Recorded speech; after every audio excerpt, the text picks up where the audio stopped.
Bonjour, à l'heure du grand débat dont une des thématiques est l'environnement, j'aimerais mettre en avant 8 idées qui permettent de faire concrètement avancer les choses en termes citoyens, entreprises et politiques. Alors c'est sûr, il y a énormément à faire en termes de transport, d'élevage, de nourriture et autres, mais moi j'aimerais parler de choses que je connais, que j'ai vues au cours de mes différentes expéditions et travaux dans pas mal de pays, et qui sans changer fondamentalement nos vies, ont un fort impact sur l'environnement. Alors, numéro 1, réduire dans les maisons individuelles et les entreprises le chauffage à 18 degrés. Aujourd'hui, on est plutôt à 22 degrés, alors que 18 degrés suffit avec un pull, et ces 4 degrés d'écart, c'est énorme en termes d'impact quotidien. Numéro 2, refuser systématiquement le suremballage et les emballages plastiques non réutilisables au moment de faire ses courses.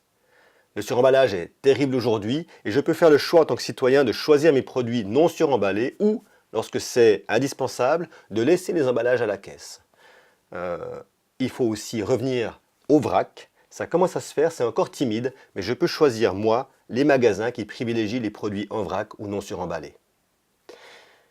Numéro 3, mettre en place un véritable tri sélectif dans les villes qui comprend les déchets organiques.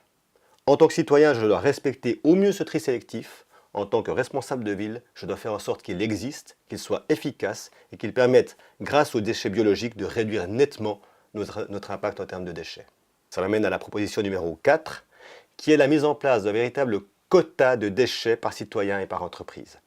On ne va pas pouvoir arrêter complètement de produire des déchets, donc il faut garder un quota minimum. Mais lorsqu'on dépasse ce quota, il est sans doute normal que l'on paye une taxe supplémentaire pour que le pollueur devienne véritablement le payeur. Numéro 5, je pense qu'il faut que l'on crée un véritable label qui dit 3 choses. Ce produit, il est biologique, il est responsable et il est écologique. Le biologique, c'est pour moi en tant que personne, pour ma propre santé. Le responsable, c'est pour que le producteur soit payé à son juste prix lorsqu'il travaille. Et l'écologique, évidemment, c'est pour la planète et pour le futur. Et j'ai plus envie, au moment d'aller faire mon choix dans un magasin, de devoir faire ce choix du diable entre l'un, l'autre ou le troisième. Numéro 6, créons, durant toute la scolarité obligatoire, un cours d'éthique et d'environnement au moins une fois par semaine. Qu'est-ce qui est plus important aujourd'hui comme matière que de réfléchir à comment nous allons construire notre futur en protégeant notre environnement et comment nous, en tant qu'humains, nous allons fonctionner avec les nouvelles technologies et entre tous les humains de notre planète.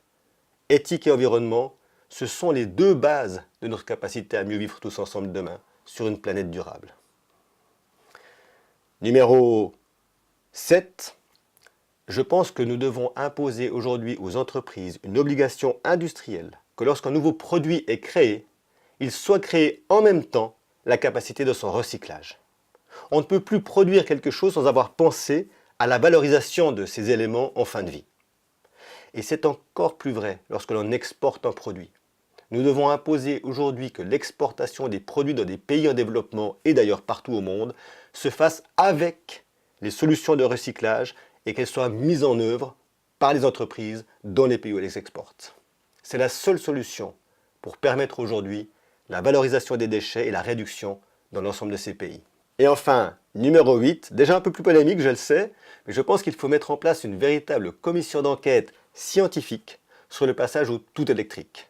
Je ne défends absolument pas le pétrole et les moteurs thermiques, mais je vois actuellement trop de pays au monde qui se font détruire écologiquement et socialement par l'extraction des matières premières nécessaires aux batteries. Et je ne voudrais pas que les batteries de demain soient le pétrole d'aujourd'hui. Je pense qu'il faut réfléchir globalement à chaque filière de production d'énergie et à l'utilisation de cette énergie de manière scientifique pour que nous prenions les décisions en connaissance de cause. Ce n'est pas le cas aujourd'hui. Et bien sûr, dans ce questionnement-là, il faut introduire l'hydrogène, car je pense que c'est une vraie évolution pour le futur. Voilà, c'était 8 propositions.